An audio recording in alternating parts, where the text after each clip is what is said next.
funeral home to finalize cremation for Dad's remains. And I find myself coming in and out of joy, sadness, grief, laughter, laughing at Dad's silly, stupid jokes.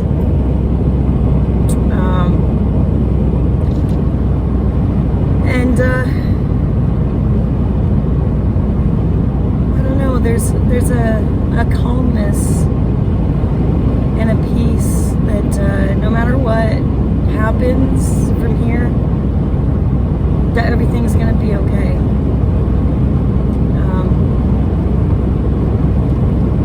I have to say I'm overwhelmed at the amount of love and support that I've received over the last few days. Daddy was he was so very well loved and admired and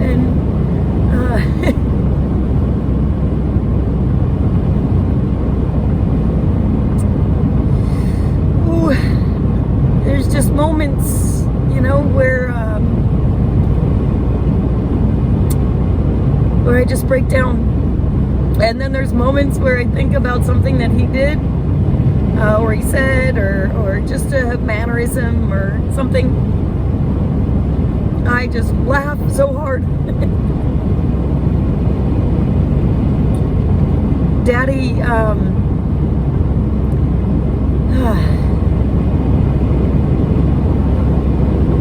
he was magnetic, my father.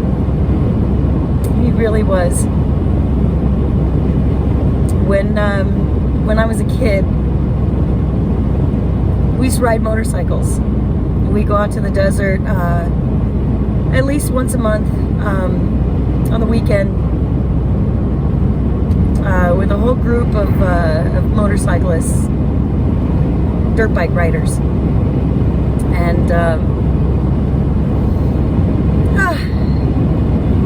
I haven't thought about those years in a very long time, but I've been reminded of some of them recently. And there was one time when all the dads, all the men got on their motorcycles and they were going to a town called Randsburg. Randsburg, California is a ghost town, but it's not really a ghost town because it's still populated. But it was an old silver mining town in the Mojave Desert, California.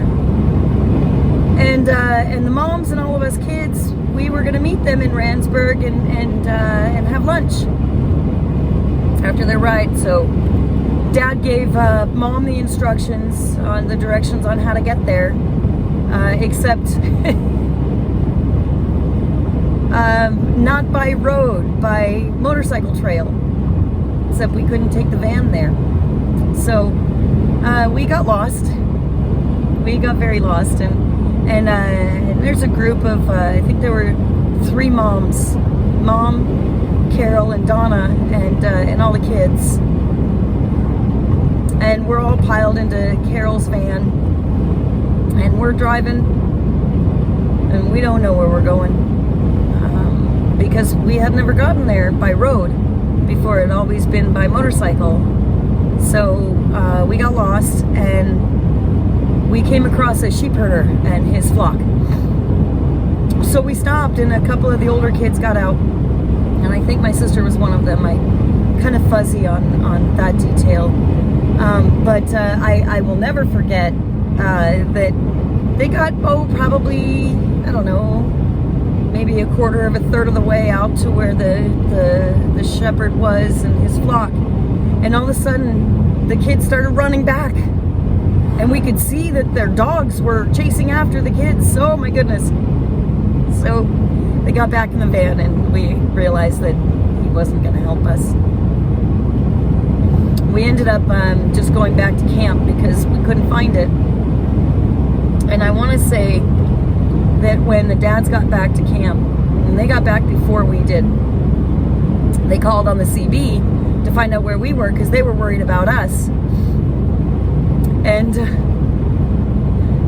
Mom got on the CB and called him a dipshit for giving us the wrong directions. Ever since then, Dad was known, his handle on the CB was known as Dipstick. That was the polite way of calling him an idiot. He just didn't think. Oh, and I remember that memory. And there was another memory that I have, Dad. It's mine. We were out at a place called Cuddyback Dry Lake. And I was the youngest, and you know, the youngest girl, and I'm tiny, I'm a little itty thing. And I was out, I'd been learning how to ride. I wasn't very good yet, but I was getting there. And I was out with the big boys out on the dry lake, and they were jumping all these you know, tufts of grass, and we called them whoop-de-doos. They were jumping them, and you know, I wanted to keep up with the big boys, so I started, you know, doing my best to jump them. And Dad had been watching from camp. And when we came back to camp, Dad looked at me and he said, you know, I'm really impressed with the way that you've been riding. I think you're ready to go around the mountain. Oh, really, Dad? Really? I'd been wanting to do that ride for a long time, but I wasn't allowed. I didn't have the skills yet. So, but he said, no, we'll go. He said, and I want you to lead. You lead the ride, and I'll be right behind you. And if you ever get on the wrong trail, I'll pass you, and you need to get over to where I am as quickly as possible. And I said, okay, Daddy. And he told me, he said, no matter what, stay on the trail closest to the mountain. So if the trail veered off, go to the left. Always just go to the left. So I going around the trail, and it branched off, it forked, and there were 3 different trails. And okay, I got to stay to the left. So I stayed to the left, and pretty soon I saw Dad on the trail next to me, and he's waving me, come on, come on. Okay, and I looked back down, and there was a boulder the size of God knows what. It seemed like it was the size of the Rock of Gibraltar to me. I'm sure it wasn't very big, but it was big enough. It was bigger than I was. And I didn't have enough time from the time that I saw it to get out of the way, and I just went smack dab right straight into that boulder. Did a flying W. Oh, finally crashed. But I had hit my my ribs on my handlebars, and I knocked the wind out of myself. Dad threw his bike down and came running over to me, and I was pinned underneath my bike. Dad pulled me out from underneath my bike, and he propped me up against that boulder. And he goes to take my helmet off, and my eyes just rolled back in my head. He was so scared. He was so scared. Oh God, I just killed my baby girl. And I went into a seizure to right my diaphragm back so that I could breathe. And I don't think I was out very long, maybe, I don't know, 30 seconds or so. And when I came to, Dad had this look on his face of just this absolute fear and relief at the same time. And he looked at me and he said, are you okay? And I took a really big deep breath, and I said, I think so. And he said, okay. He said, do you feel like anything's broken? Are you hurting anywhere? And I said, no. I said, my ribs hurt, my chest hurts a little. And he says, yeah, you hit pretty hard. He said, and you got knocked silly. I did? Really? And he said, can you stand up? And I said, yeah, I think so. And he says, okay, because we need to get you back to camp. And you're going to ride back. And I looked at him and I said, oh gosh, Daddy, do I have to? And he said, yeah, you do. Because if you don't get back on your bike now, you'll never get back on it. He was right. But my handlebars were tweaked. They were all cattywampus, and he said, I'll straighten them out as best I can, but we got to get you back to camp. And I said, okay, but when we get back to camp, do I have to ride again today? And he says, no. And I said, okay, good. Because my head hurts. So I'm riding back to camp with my my handlebars all tweaked, trying to stay straight, but my handlebars were pointing to the right. Made it back to camp, and everyone was wondering why we were back so soon, because we should have been gone for an hour or so. We had only been gone maybe 20 minutes. And I think Dad told everybody, but I didn't get back on my bike that day. And I asked him, I said, do we have to tell Mommy? Because Mom didn't come on that trip.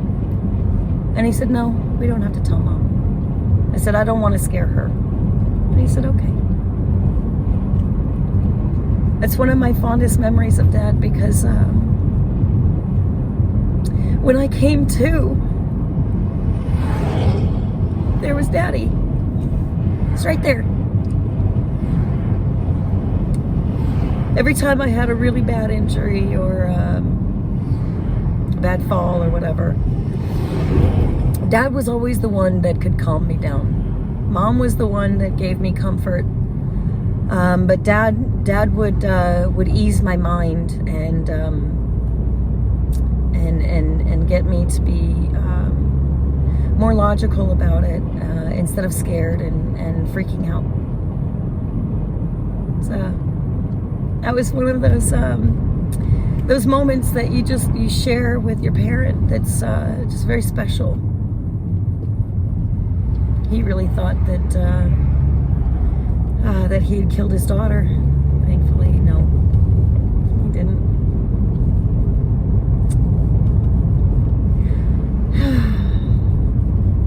So bittersweet. But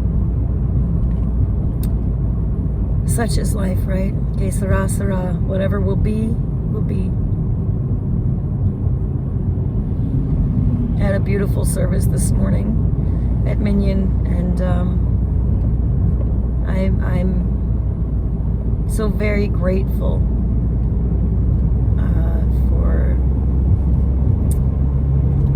for the circle of people that I've got around me right now.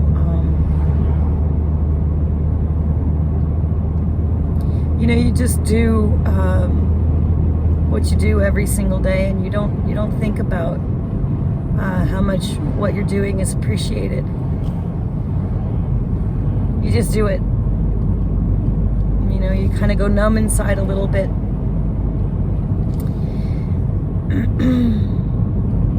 And then in the end, and you have this release, and you start to feel again, and you let yourself feel. You give yourself permission to feel again. I'm gonna miss my dad so very much. I really am. So I'm gonna end this one for now. I don't want to keep them too long, because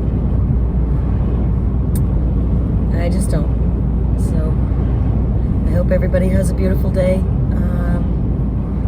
and that you find something in today that you're grateful for, and that you acknowledge it. Just one little thing. It could be something very small, but acknowledge it and hold it dear. Okay? We'll talk soon.